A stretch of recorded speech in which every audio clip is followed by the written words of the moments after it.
Okay, here we have another channel that seems to be just spouting utter nonsense again. It's known as Mr. Imhotep. It's kind of hilarious.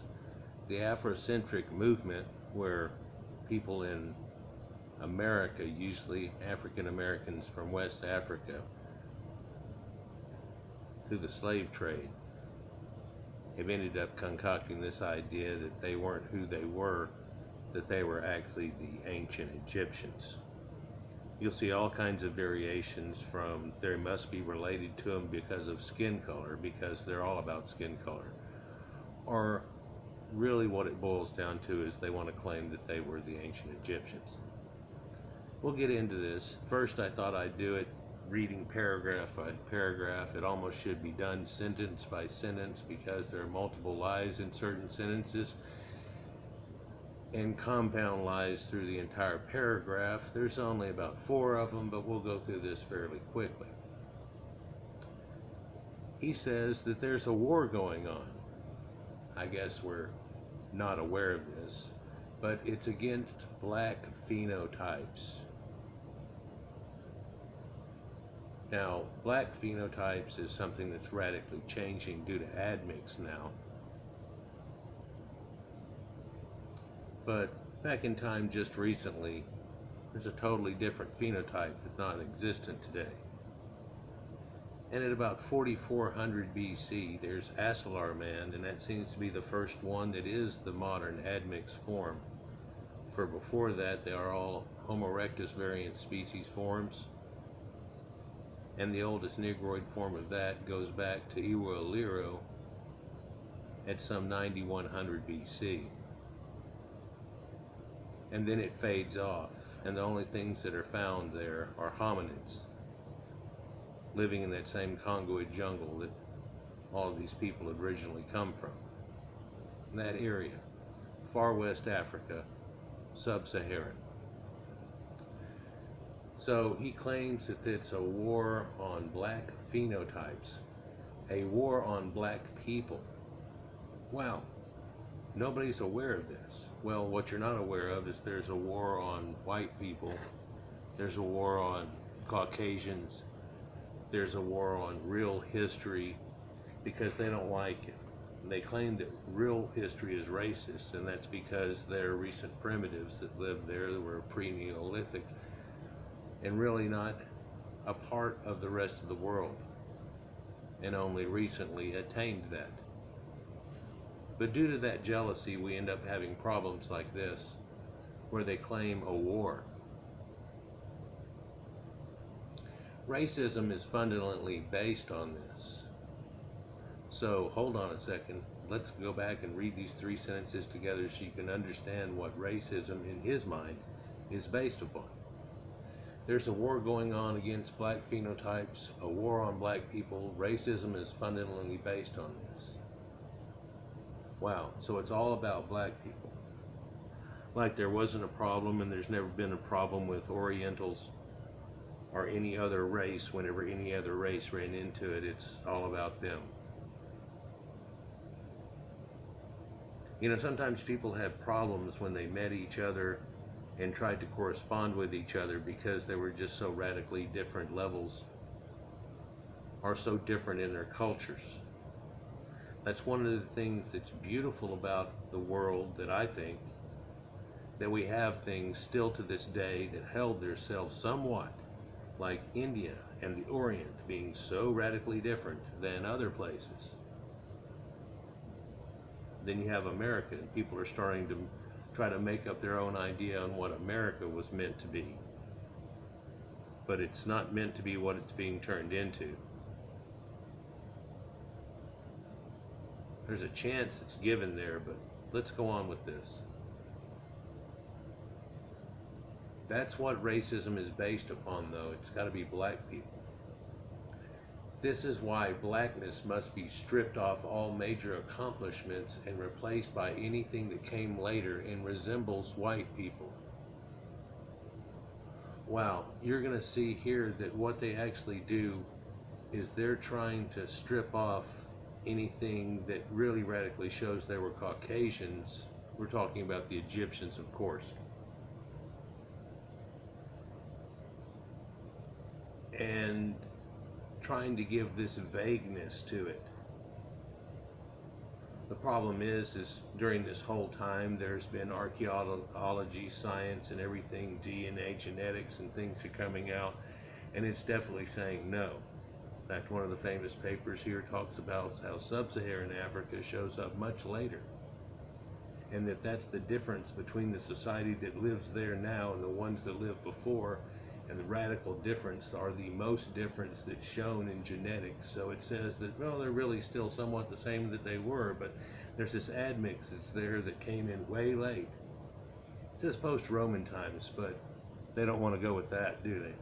No, they want it to be flip-flopped and reversed. In fact, you're going to find that they're going to claim that in just a second. The goal is to convince the world that black people are completely impotent. I would say, no, you keep self-exposing yourself every time you try to pull something like this, where you don't want to claim that you were who you were, but someone else.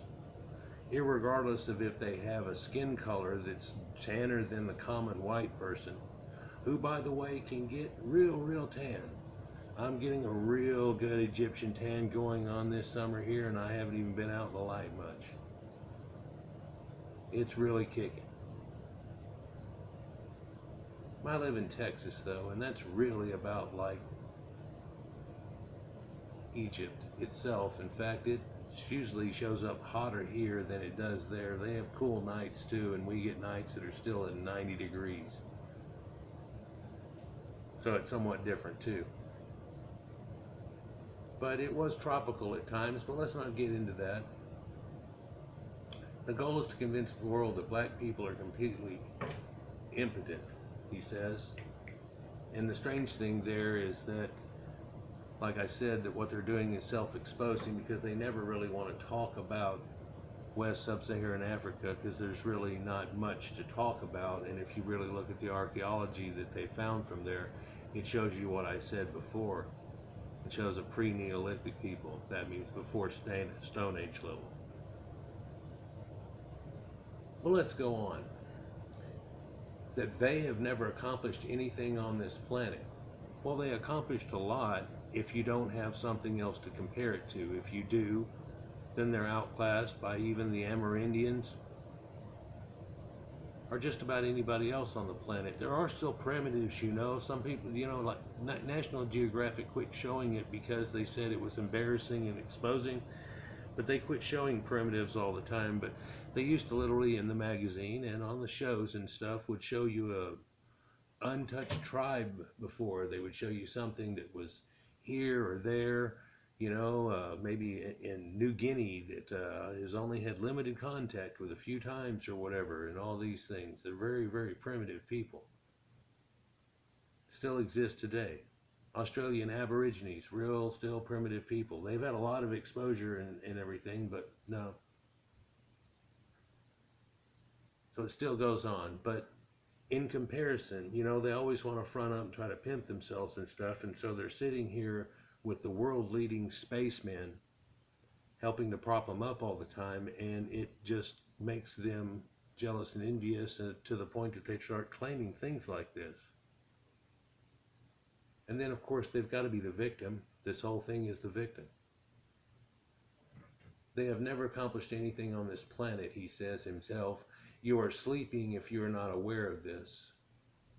Well, you're sleeping if you're not aware of real history. In school, everything is real touchy with kids, and they don't want anybody crying and crap, and so you end up getting to where they tell you limited things about stuff, and of course, if it becomes embarrassing, that becomes something that they don't want to talk about much. If you get up into college, all of a sudden things change a little bit, and they get a little more self-exposed, and whenever you get into specialty classes, depending on your professors, which we all know the way that institutions are going now, where they're trying to change the ideal of the way things were, because, oh, racism. No, well, it's not racism. It's the way things actually were versus the way it is now. It's a radical change that's been made, and still in that process. Nothing is over.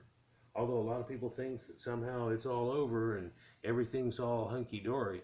We try to make it all the time, but you can see the problem of why we can't.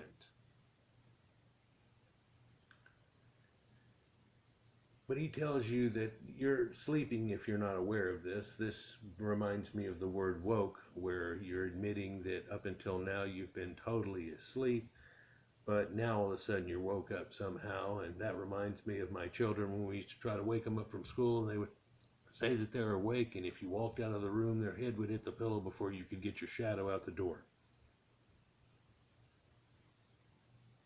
And they really weren't awake. But it's exposing the fact that you've been asleep until this point, and you're claiming to be awake, which is actually not true if you're claiming to be things like this and lying about yourself. In fact, it self-exposes itself in that exact fact that what you're trying to do is lie. It becomes pretty pitiful, but let's continue to see what this guy is saying here. We haven't even quite got through the first paragraph, so I'm going to try to carry him on through this a little faster. He tells you that this is why we do everything we do. Hold on. His life is based on the fact that he thinks there's a war against black people, and racism is what the world and everything is. That without them, the world would be so much easier then, wouldn't it? Because they're just so screwed on this racism idea and causing all kinds of issues and problems. What are we supposed to get out of this? It's why we do everything we do. We must break the cycle and speak the truth. History is told in reverse. History is told in reverse. I don't know how to take that statement really, but let's look at it this way. History is told in reverse would probably indicate that he's trying to say, well, you know how we were primitives just recently and now we're catching in on stuff? Well, really, we were, all smart and doing all kinds of things and building the pyramids and, trying to pull off some kind of lie. Or you could think of it actually in a straight statement like he's saying there, and history is not told in reverse, it's told in reversed and now fashion. You can jump in at any point and probably get a reference point there, and you could say who comes before that and comes before that, like a lot of my research is trying to say, okay, where did that come from? And where did that come from? Other than that, it's usually told not in reverse, but of course in regular, because that's the only thing that makes sense to anybody. Of course, history has been mulled over pretty bad, and it's been done so because of Christianity, and it tried to be so much of a belief in some of the things that it said there that a lot of this true history has all been mulled over. But I guess that's in other videos and not what we're talking about here. Let's go to the next paragraph. But this is why they do everything they do. He's just all based on a lie and freaking out and willing to admit it openly. Kind of strange. They try to persuade us that ancient Egyptians resembled everyone except for the indigenous people of the continent upon which that civilization was built. Can you believe it? Well, he's not mentioning the continent right there, but what we're talking about is Africa. It's connected to the Mediterranean. There's no border in any way there, like a giant Sahara desert that's impassable. But indigenous to Africa, well, you can look back at it at different times. We all came out of Africa, if you will. So if you want to say it, Caucasians are indigenous to Africa. And in fact, North Africa was exclusively Caucasians for at least 30,000 years. There's Cro-Magnon remains and stuff in there, and exclusively, nothing but. And the Sahara goes back to where it was green and everything and all this stuff, and still no sign of anyone but them. All North Africa. Now, Egypt is a little different, where these people, which we now blanket as the Neptunes, came down and spread through around the Mediterranean and up the river of Egypt and met up with the people that were already there that were Caucasians. And over time they blended together, became the two parts that became the start of what we call Egypt today. But Egyptians were both Caucasians. There was no black component versus white. I know, blacks want to think on this. Well, if one of them's white, the other one's got to be black, then everything's white and black to them. It's a real issue. But the ancient Egyptians, shown by myriads and millions of archeological looks upon all the mummies and x-rays and everything, shows that they're a Caucasian phenotype. And then when you look at it further, they only have Caucasian type hair, and there aren't any black people. Some of that hair is blonde, some redheads. Interestingly, I think it's still up at this point, but someone, you know that they redid the actual definition of hair types, and it was done by Oprah Winfrey's barber. So that'll give you kind of a hint. But then when we get to the point of curly hair, like the Egyptians described them as curly hair, it shows a blonde scalp, a couple of them, and it's curly, kind of blonde, kind of Farrah Fawcett looking hair. The crazy thing about this is that they say it was found, it's the scalp, it contains the hair. It's like it fell off the mummy. Dislodged itself like a piece of leather with the hair on it. It was up under a black wig. Oh no. So,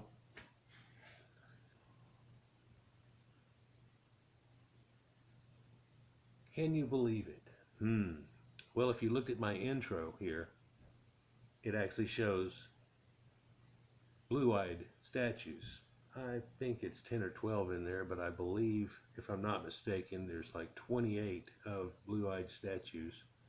And it's all from the pyramid building ages of the 3rd, 4th, 5th dynasties. You look up reserve heads, it shows you those and their phenotypes and stuff going on and who these people were that were there building pyramids. But you can look at Ginger, the pre-dynastic blonde-haired Gibelin mummy they've got in the British Museum that they had, and it's the Gibelline area before pre-dynastic Egypt as we know of it today, way before Narmer palette and everything. But those people that were getting in together and stuff, which I've shown in some of my stuff, one of them is a Sumerian people coming back into those people again, like spreading what they knew with what these people knew and so on. But that's a deep subject.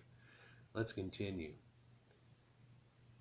As if these people were so racist that they considered black people to be inferior beings who should never be touched. Well, that's a sentence that probably shouldn't be touched by me. I think we all realize that that was a mistake now, and it's daily being shown, by them, that they act in a way that it was like they don't appreciate anything, what they've been given, all the chances, all the things that they have to utilize. Everything around them is all invented by Caucasians and so on, but they don't want to appreciate that to the point that it causes problems, and perhaps they should have never been touched. I mean, we have found more different people that are unrelated, like Australian Aborigines. Those should be left alone, pretty much. Indians that we found, those should be separated, which, if they don't middle blend in, that's just fine, but give them the fact of their separation.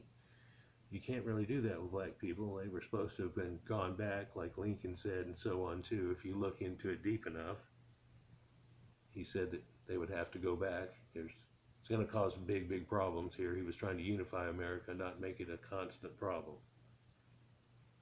But that's another video, I guess. So, as if these people were so racist, they considered black people to be inferior beings who should never have been touched. Well, that's a strange sentence to even go off of. But black people in their black superiority idea, and we were this and we were that and everything, and fronting up and trying to rooster and getting all mad and then trying to rhyme and tugging their pricks in public. whenever they try to rhyme, it really looks sad and silly. But you got to remember, they just got over the idea of driving at 5 miles an hour and then wearing pimp suits. That now, even when we look back just a short time, was like clownish and stuff. But inferior beings, I mean, I don't even want to touch that really. But you can see they want to put it on that juxtaposition. If you were to go in some place like the headhunters of Irian Jaya that really have no connections and they're really pre-Neolithic type people again, you consider them somewhat inferior to the people flying over their heads with airplanes? And you'd say it's just in technology, this, that, and the other. Well, take one out and put him in an airplane. What do you think? How many generations would it take for them to even still not quite be the people that invented it all naturally and made it come out? Well, it gets to be a touchy subject. Let's continue. Of course, he's the one calling out racism, but this whole thing about claiming they even knew Egypt existed is racist, and trying to take it away from the blue-eyed people that I showed even in the intro to my video right here, where it showed them up close so you can see them and their phenotypes. Mr. Imhotep. Yeah, it's hilarious. Calling them Hoteps is become the joke, and he wants to call him Mr. Joke. Well, you don't want to make the name Imhotep be a joke. That's the one that you know of in the Mummy and so on, but really the guy was a super architect and so on, and he seemed to be in the right position at the right time, the scribes and things, and started building the step pyramids, but also has been looked at as being a healer and all kinds of things because he put down medical papyruses and so on that we still have extant today and are from that. Let's continue. Using mainstream media, which would be a mistake nowadays, they have completely altered the image of the civilization. No. Nowadays, they act ambiguous, and they act like, well, so this empowers black people to think, well, maybe, like they weren't who they were, but they were actually somebody else. And that causes problems, like the ones that we're experiencing today. Let's look at this. Using mainstream media today would be really a problem, but whenever you look at any archaeology or anything like that, genetics, all the papers that are about it, so on, from the people that know, that are trying to study it deep and see what's going on, you see a totally different picture, and a picture that they never want to show you, by the way. When we show these hieroglyphics to people today, they say they are Nubians, not Egyptians. Can you believe it? Well, I don't know what he's talking about. Their hieroglyphics are there, which is, of course, picture writing. And in that, there's really no distinction of people, pretty much. But they wouldn't show Nubians necessarily. There is that face-on appearance one that looks like squashed, but they're, of course, excavating into or chipping into the stone, leaving a little bas relief there, so it's got to be a full flat face type situation. Usually the hieroglyphics, of course, are always little small people, turned to the side, sitting like a scribe, so on. If you've looked into it. But we show these hieroglyphics to people today, they say they're Nubians, not Egyptians. Can you believe it? Well, in the Egyptian art, you can definitely tell the difference between Nubians and Egyptians. Nubians are very dark, they're prognostic, meaning they have a jaw that sticks out much more. They're not flat faced like Caucasian race people are, and all the Egyptians have all been shown to have a lack of prognathism, whereas Nubians and so on, and all the West Africans and more primitive people around the world don't have that. It's supposed to be something off of having gardening skills and growing and doing things like that, not even just a hunter-gatherer type situation. But whenever we look at it that way,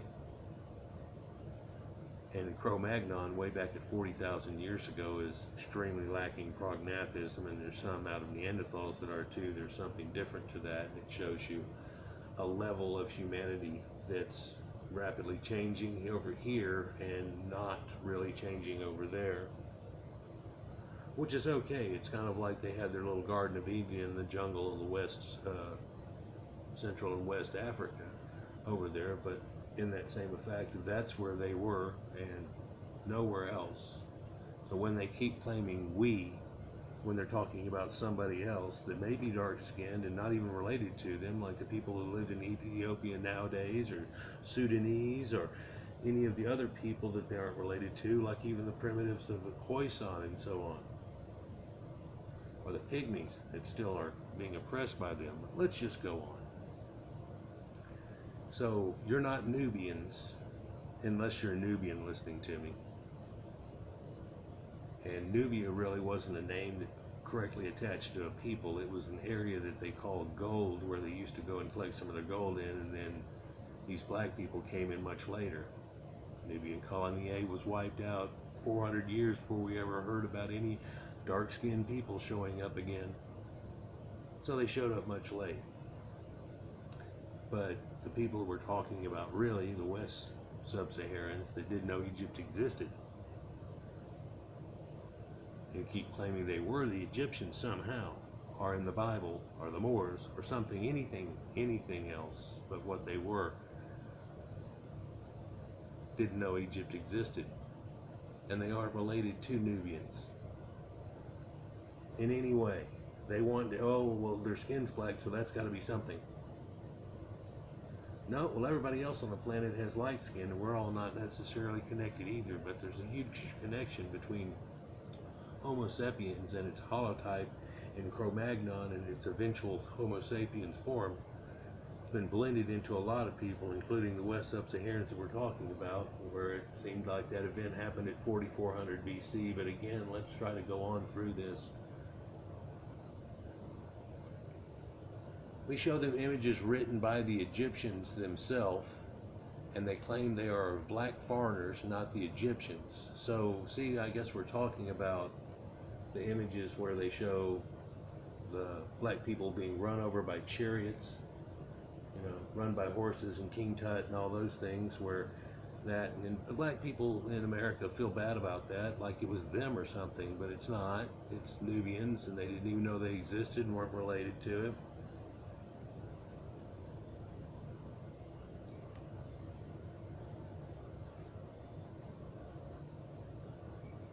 This is enough to grasp the extent of whitewashing. No, there's an attempt to blackwash something. It's something easy to say about it, and maybe you can look up Egyptian art and see this difference, and you'll be able to easily discern a Nubian versus an Egyptian. But they're confused somehow because they show them with red ochre on their skin, or a tanned appearance, and they can't understand that.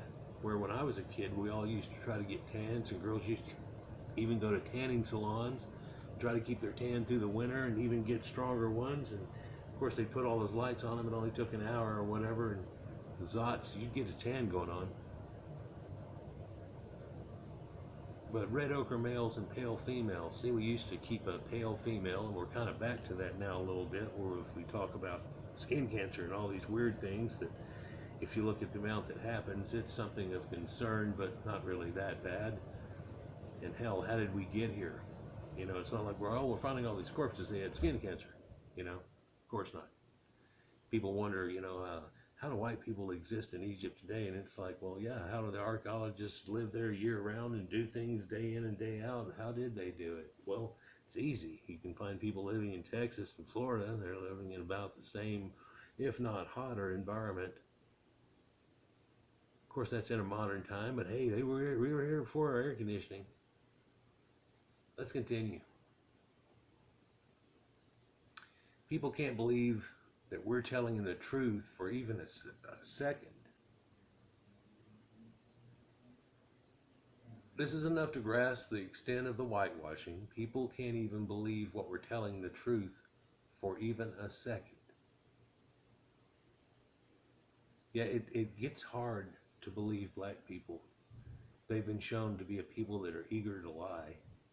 It's kind of in their culture too, where they spend their childhood trying to pimp themselves out and tell lies about themselves, like when they start out a rap video before they start rhyming, and then they think they're tough because they rhyme, and then they tug their pee-pee in public, that kind of thing. So it's hard to get someone to believe the truth of them. You know, it's kind of a boy cried wolf situation, and they keep this going on and on and on because of their attitude and the way they do things, and this type of behavior where they want someone to believe that they weren't who we know that they were.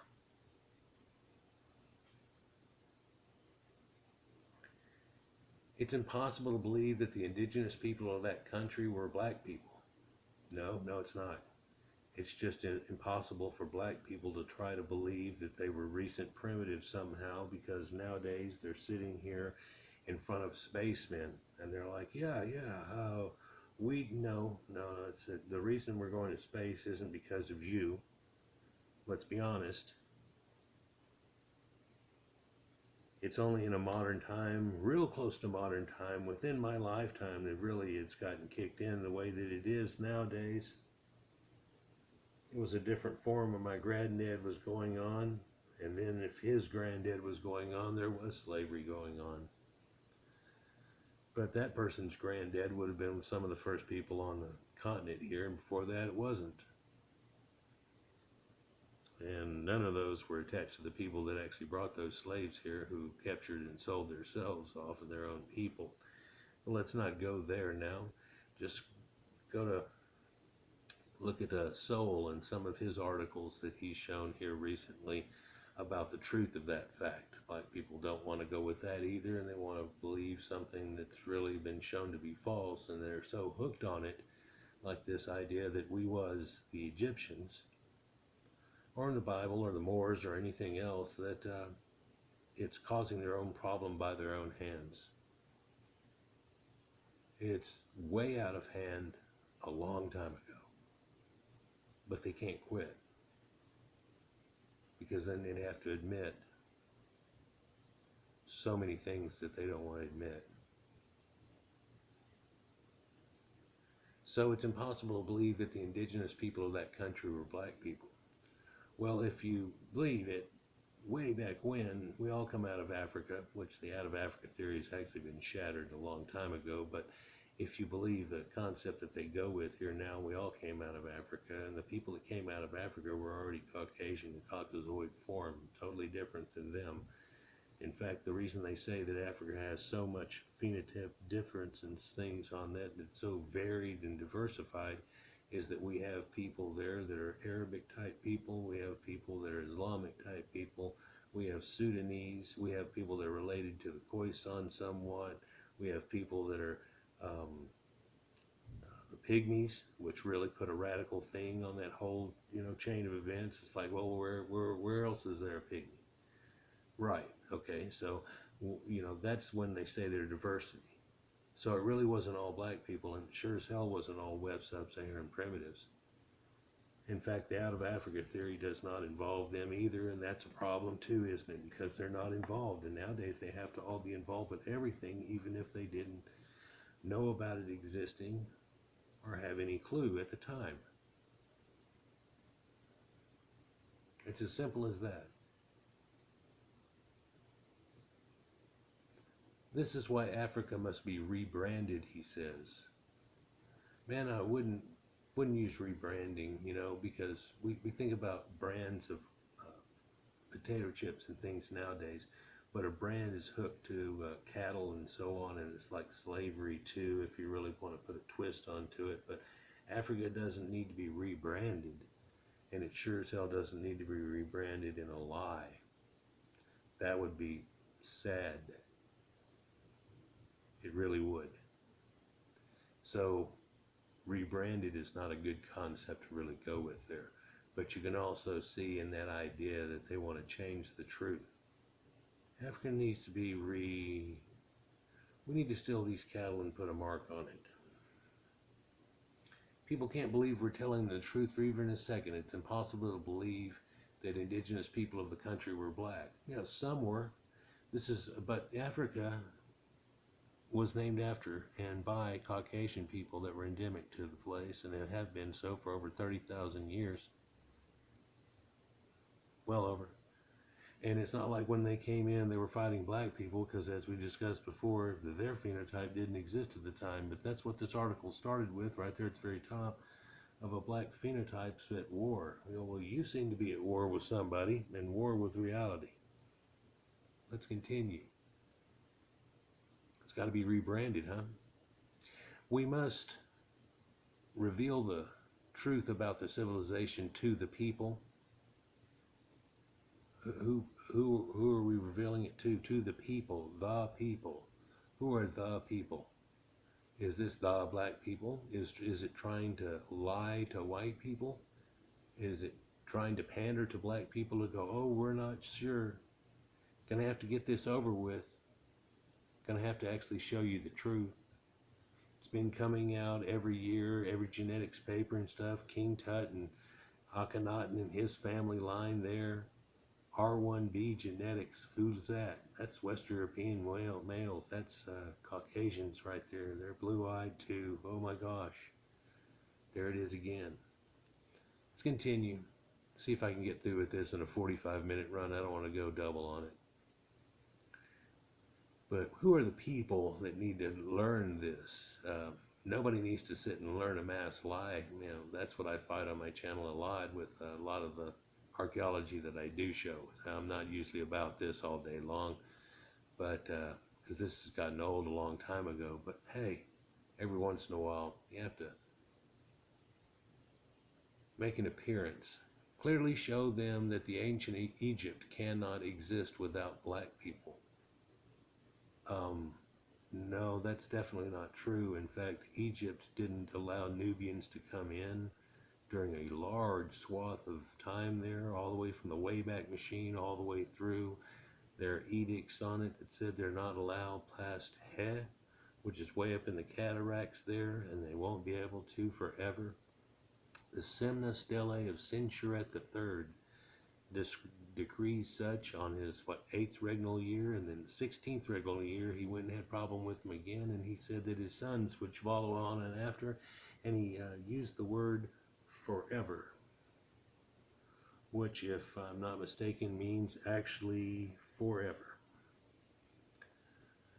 There was also a bounty on Nubians there, which was actually worth more than a live one, showing you that they really didn't want them and so on. So to say that the statement that it couldn't exist without black people is all a disgusting lie. Just like America, that they try to pretend that we couldn't have had it without slavery. We couldn't have made it happen.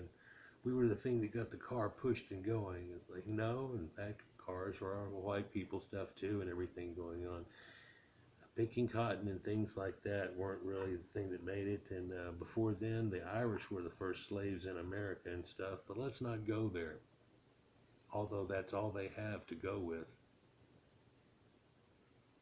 He tells you that clearly show them that ancient Egypt cannot exist without black people. That would be a sad lie. It all began with them. That's another sad lie. It all began with the Caucasian Egyptians, blue-eyed. Well, there was a fight between two people. Which one were black? Neither one were black. On the Norman Pollock, yeah, it looks like hippies fighting with skinheads. We could probably see that today. We had that going on in my high school for a little bit of time, but let's continue. It also has Sumerian iconography, but so does the Gibel Aroch knife also, but let's continue. There will be no Egypt if they are removed. There will be no Egypt if they are removed. You see that statement there on the third paragraph at the bottom, the last statement. Let's say those to him again. Clearly show them ancient Egypt cannot exist without black people. It's a lie. It began with them. It's a lie. It will be no Egypt if they are removed. No, in fact, the edict was to remove them all from Egypt. Yeah, this is a long time ago. It's totally different now. There's a demographic of them there and everything, but they're not looked upon as fantastic. The Super Egyptian did a video on that where they actually had a BBC article or something where they were showing that black people shouldn't migrate into Egypt. But that's really not for this video either. Yeah, so many subjects you can't really touch upon here. But, you know, you've got to pander to black people nowadays on a daily basis, or they feel like they're a victim. Let's continue. Foreigners arrive later and now act as if they built it. Black people heard about it much later and now want to pretend they knew it existed. That's not true. No, that what I said was true, but that's not true. It began in Nubia. No, it did not begin in Nubia. It definitely did not begin in Nubia. But before the Nubians showed up, they were already in control of that area, were making treks all in that area. That's why it was called Nuba, which means gold. In fact, there was a place down near the delta on the eastern side of it called Nuba, in between it and the Red Sea there. Yeah, and it was called Nuba also. But the Nubians never lived there. They called them Nubians because they became in that land where they used to have to get the gold at. And if you look at the Nubians, they're always bringing tributes of gold to them. Tributes to them. It's a one-way adventure, by the way. But let's continue. Foreigners arrive later now and act as if they built it. That's not true. It began in Nubia, which is a lie. So the ethnic Egyptian is an individual who look like Nubians by definition. You know, the oldest Nubians that we find are already admixed, just like that Asilar man that we find in West Sub-Saharans, and just before that, they're all a primitive, still extant looking, like land of the lost, where the dinosaurs and weird creatures like elephants and giraffes and things like that still live, because the people there hadn't had weapons to the point that they could really kill off animals like that. Because they're a pre-Neolithic people that are still primitive, in fact still much more akin to Homo erectus. You look at their genetics and they still have some 19% admix of an unknown hominid, and a lot of people think that's the leftovers of it, and they've been admixed so many times that that's where we get now. That's where they get E1, B1 from, that haplotype of genetics that we find is actually, of course, hooked up to the rest of E, and that was Caucasians. And that's probably because it's such a swath over it, not just in Americans, where they try to think, oh, that happened during slavery, No, that happened well before you became the people that captured and sold off their own people as unwanted. So let's just get through this here. It did not begin in Nubia. So they weren't Nubians by definition. In fact, Nubians weren't even Nubians by definition until admix. Everything else came later to enjoy and occasionally contribute what these black people had built. That's the correct perspective on Egypt. No, that's an extremely racist and bad, terrible look on Egypt. That's not true whatsoever. You see accompanying this, he has one of the pictures here, and of course, because they make this flat bas relief face, he says it looks like her. Strangely, it has very thin lips versus lips that look like her, and of course how you take that out of that is admixed. She also has extreme prognathism and so on, and while they really would like to dream that they knew Egypt existed, unless you're an ancient Nubian and related to the ancient Nubians, you didn't even know, but those weren't even allowed into Egypt for most of its dynasties, and whenever you do, you usually see them with ropes around them and captured, or in King Tut's picture of running them over with chariots. It's really something that probably they don't want to go into too much or too often, because that's racist too. Well, it's Nubians. It has nothing to do with you. You're not related whatsoever, and then shouldn't be claiming them or acting about it unless you just want to be a human advocate. But you're not trying to be a human advocate. You're trying to pretend that you used to be the ancient Egyptians, or that you were the Nubians, or that you knew this even existed. And none of those things are true.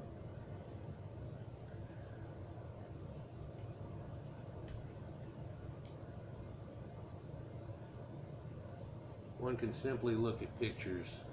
You can go to DuckDuckGo, yeah, it's like Google or whatever, and look up blue-eyed Egyptians, and you should start out something like this right here, where you're seeing a lot of them, including the Nefertiti right here on your left, which still has one blue eye left, and all these scribes and other people. This man looks like my dad, and so on. All of these ancient Egyptians during the Pyramid Ages right there. You can see their phenotypes and the things like that. The pale women, the red ochre males. We'll see pale women and red ochre males is what you also see in Minoan art, and you can see it in Sumerian art, ancient Phoenician, Mitanni, even the Greeks.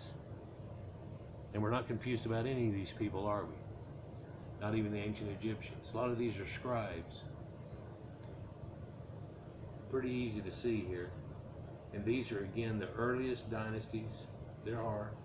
Crystal blue-eyed Egyptian statues. This is from one of my videos. This is pre-dynastic Nakata statues with inset blue eyes. So we can easily see that it's another Nakata species. No fret. Right here, pale women, red ochre males. Not confused about a phenotype whatsoever. This is like 4th dynasty, 3rd dynasty. These people were around during the pyramid building ages that started it all off. If you look at her, she's wearing a wig over her regular hair. Wig looks like a mop over her regular hair. And that's just in a statue, but look also, she has crystal blue eyes. So does her husband there. That can be found in India and Peru, and of course Sumerian statues and so on, so it's not too hard to realize and see what people they were and what phenotypes they had. Hey, that's from my video that's there. And what did I see earlier when I looked? Sumerian statues and so on. And again, just take a look at this, the blue-eyed, Wajet blue eye, that's what Wajet means. Pretty simple to see.